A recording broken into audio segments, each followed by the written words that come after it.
Hello everybody and welcome back to LMM, and if you're enjoying what you're seeing on the channel at the moment, how about giving this video a like and maybe subscribing to the channel to help us grow, and perhaps even check out our Patreon. Today I'm here at Guildex, the O-Gauge model show, and I'm here with my friends at Elcott who are celebrating 10 years and making these fantastic kits, like this signal box with the lever frame in it, which is pretty cool. And I must confess, I've actually got one of their kits to build. I just haven't got round to it yet. But I highly recommend this stuff because it's awesome.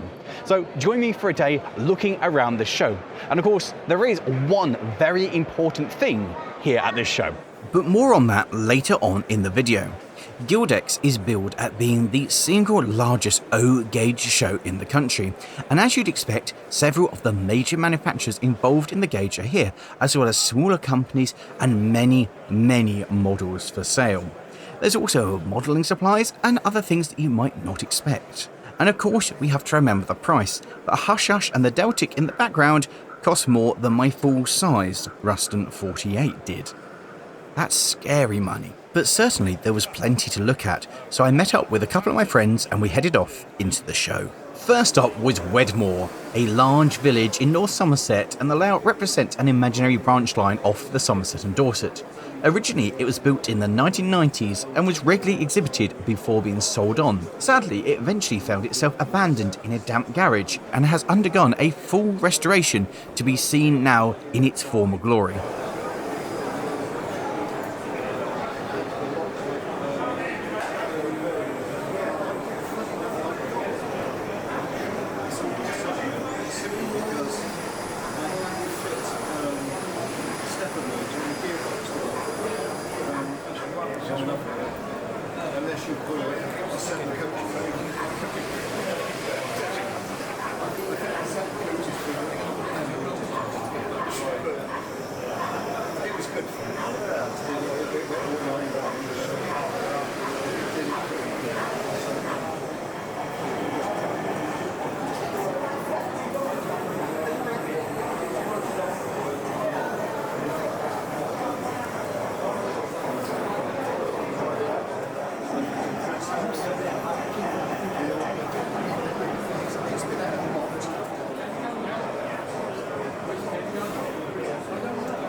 Content, we headed off to go and have a look at the York test track, which featured a variety of different locomotives in stock getting to stretch their legs. Of note was the inside loop, which was made of 3 different gauges and was entirely hand-built.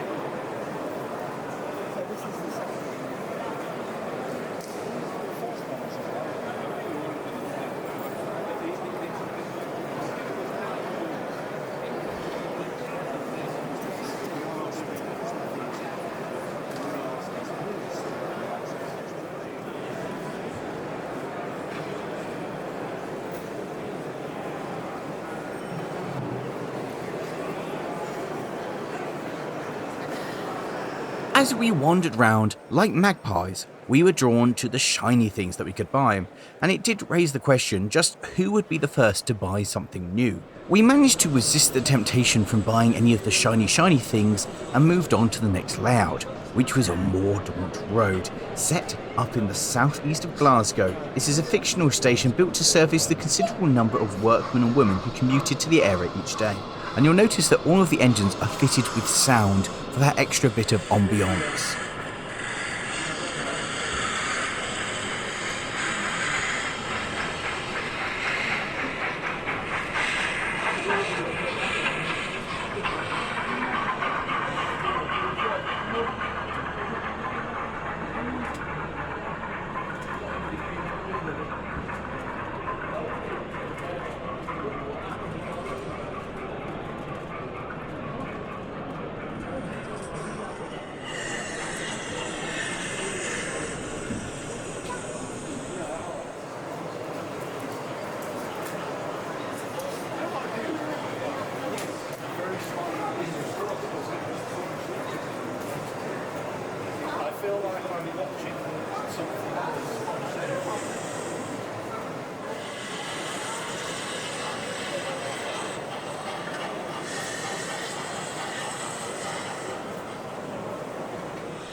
And it wasn't just standard gauge that was represented. Blakecaster was a layout in 09, not the more common and well-known 009, but single 09, modelling the narrow gauge in O scale.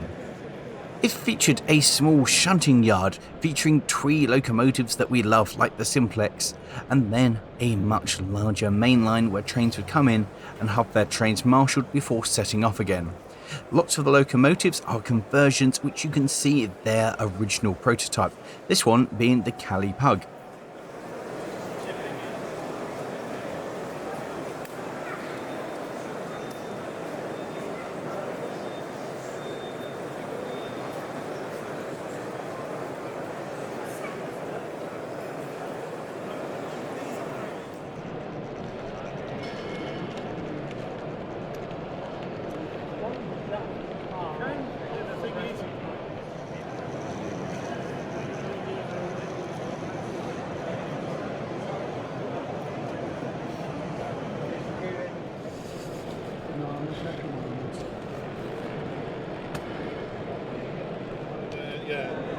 Who does the motor replacement? Yeah. It sounds like it should be sort of time.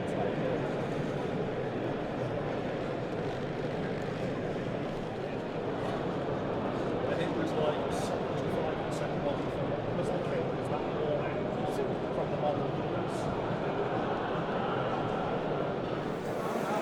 Just seems to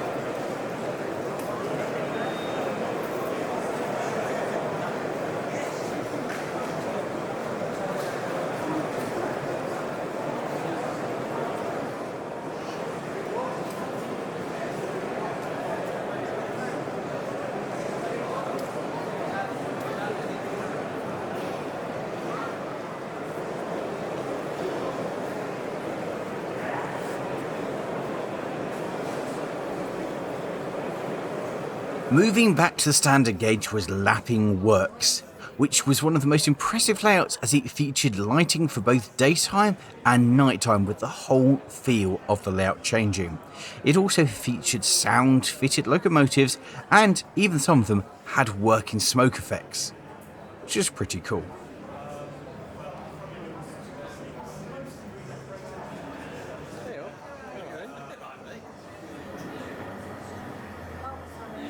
No, it's alright.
And nighttime ends in 3, 2, 1, and it's the middle of the day.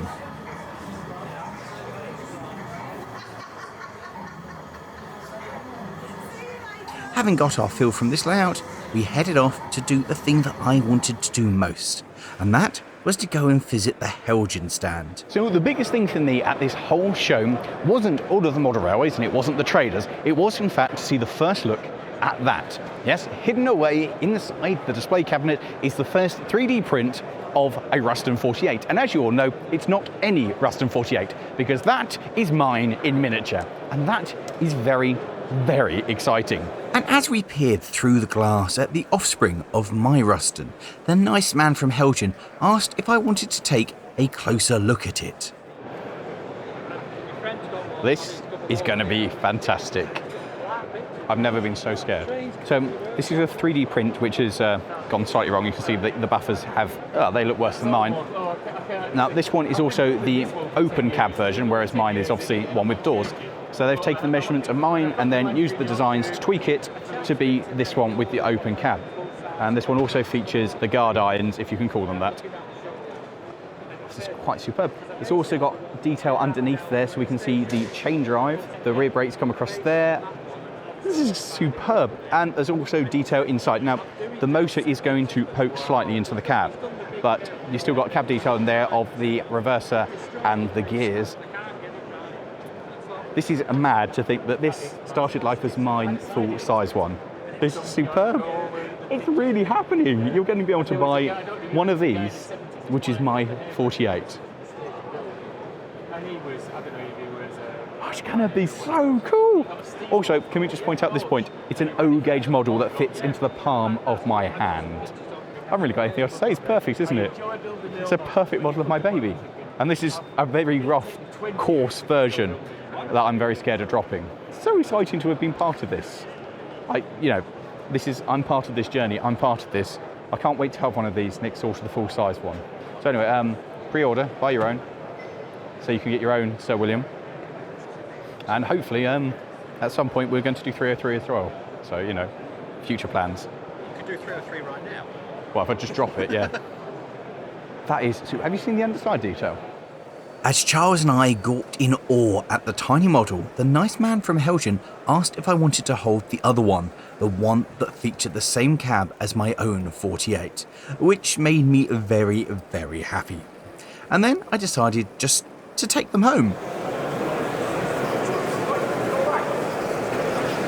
Turns out I wasn't allowed to, and I had to put them back inside the case. And having been shooed away from the Helgen stand, we headed to the single largest layout, Kimball. It's so big that it required CCTV for the operator to see the train at the other end, and required up to 8 operators to run a semi-intensive service.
And as much fun as it was watching full-length trains hammer around the double-track mainline, it was time to go to the opposite end of the scale. Yes, that is an A4 Foxfile layout. This is Foxfile, built by the esteemed Colin French, who is the builder of Skull, and it is one of his pointless layouts, in that it doesn't actually have a point, and shows just what you can achieve in the gauge if you really put your mind to it.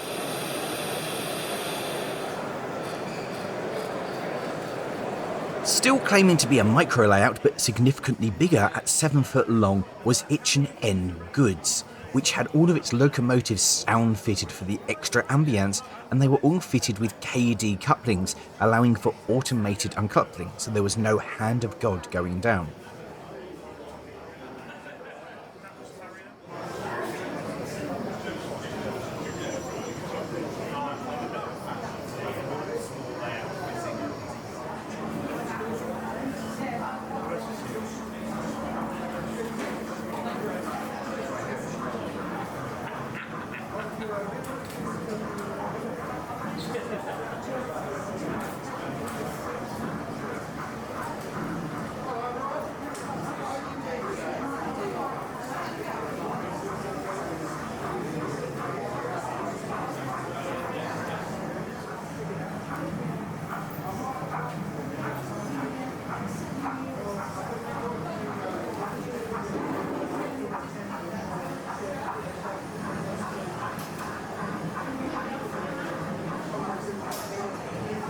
As we were walking around, we bumped into a load of you guys, which was fantastic, so I always love it when you guys come up and say hello. So if you do see me about, do say hi. Next up was Hulkenbrook, a model based on a line that was completed in 1882. As far as possible within the limits of the space available, the track plan, buildings, signalling arrangements are all authentic, which is really quite cool. The only thing that's been changed is the addition of a small engine shed to house a station pilot. This never existed, but gives a little more operational action.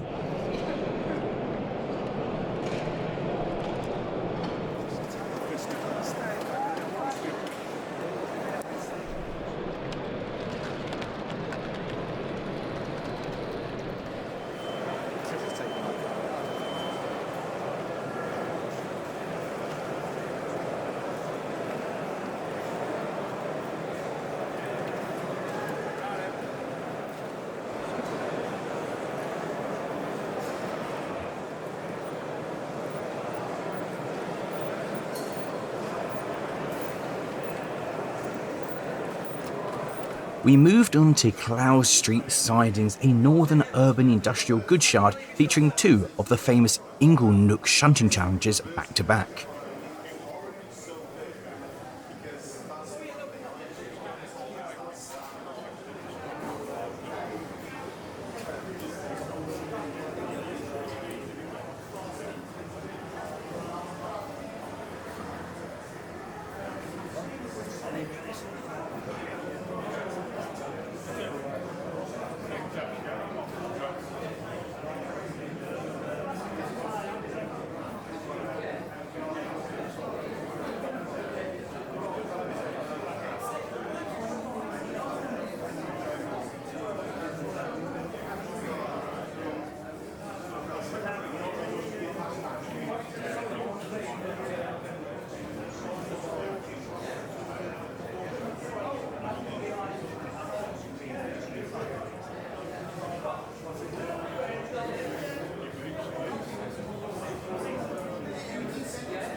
Completely different to everything else at the show was Second Hand Yard, an American outline railroad set somewhere in the American Midwest. This was a large shunting layout that had a couple of extra bits of restricted areas which required special movements to be able to access the sidings. And it was called Second Hand Yard because everything on it had been bought either second hand or recycled from previous layout projects. I thought that was quite nice. I really liked how visually different it was to everything else and started chatting to the owner, which ended up with him giving me the controller and telling me to get on with it.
fit all three on, am I, so? It soon became apparent as much fun as I was having, my colleagues had had enough of watching me shunt, so they headed off to check out the traders alone.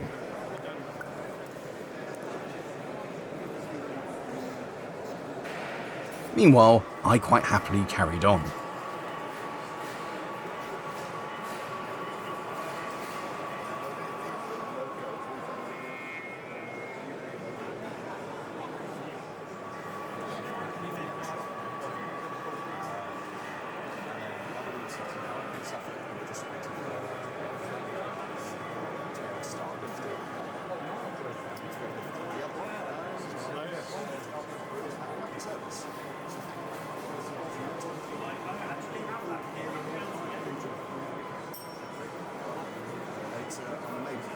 And without me around, Charles's wallet was in grave danger of becoming significantly lighter. Documenting, just been trying to make up my mind. However, I was having a lovely time, and so Charles's wallet would just have to suffer.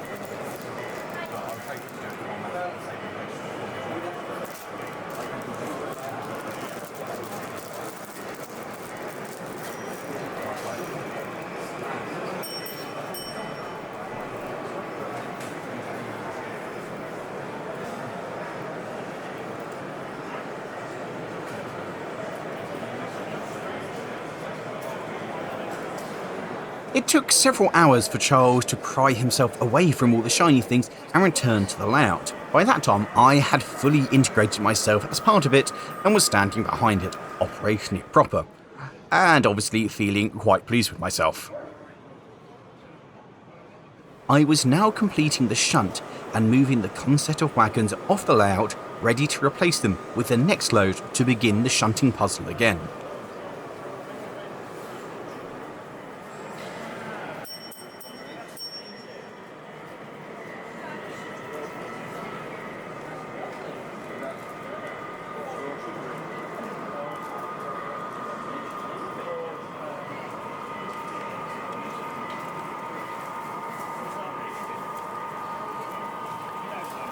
And as I drew the new wagons out onto the layouts, I thought I'd better ask my colleagues if I could stay a bit longer. One more shot? No. And having been forcibly removed, we headed back out onto the arena floor. And we stopped at the East Midlands test track, which was running live steam. They also invited anybody with their own models to come and give them a test out on their layout, which I thought was a really nice idea, and had I known in advance, I would have bought some of my stock to give it a good run and stretch its legs.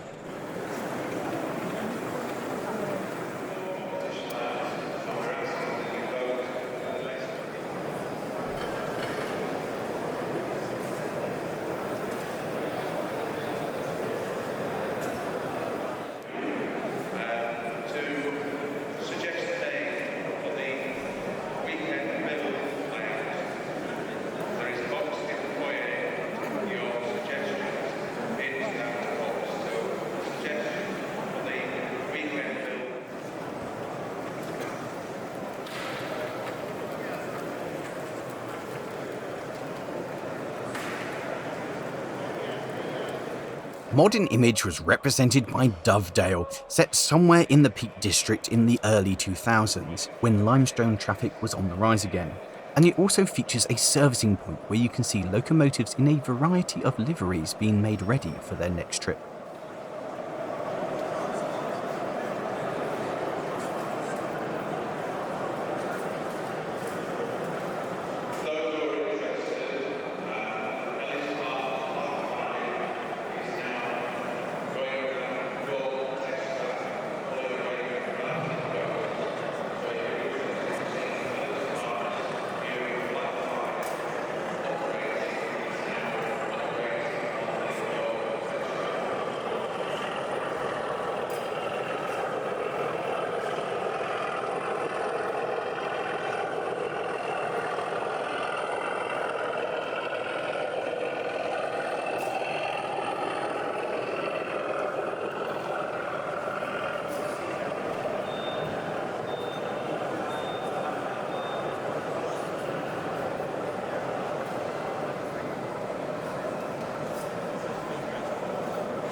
Up until this point, none of us had actually spent any money, and Charles had shown great restraint from being able to resist the siren call of new models.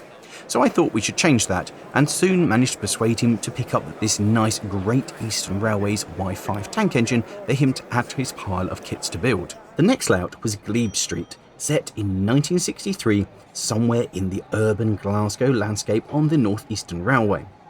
It's split into two halves, with passenger services running entirely on the top section and the bottom half being entirely goods, featuring the Guildex goods station, which extends across the main road.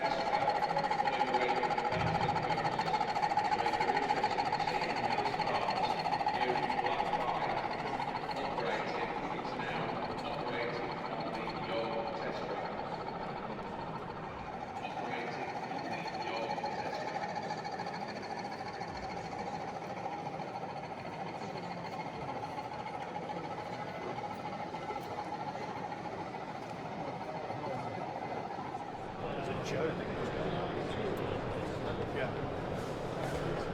Right. Ruin the shot.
The final layout that we got to have a look at was Grafty Green, a Colonel Stevens-inspired light railway similar to the Kent and East Sussex.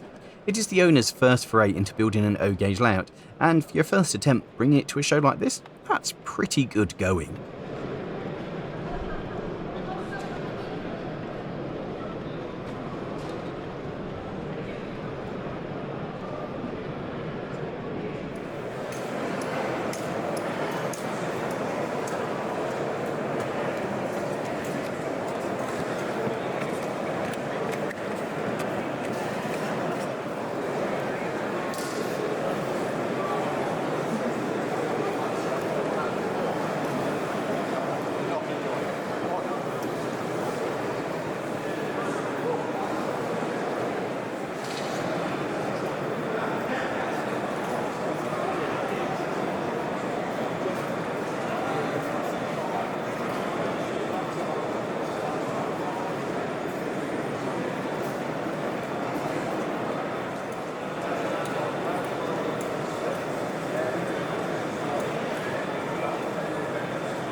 So that brings us to the end of the day here at Guildex, and behind me you can see the sprawling layout of many different traders and layouts. And frankly, it's been an amazing day. It's been so exciting to see the 48 coming together, the first look of it as a model, and that has made my day.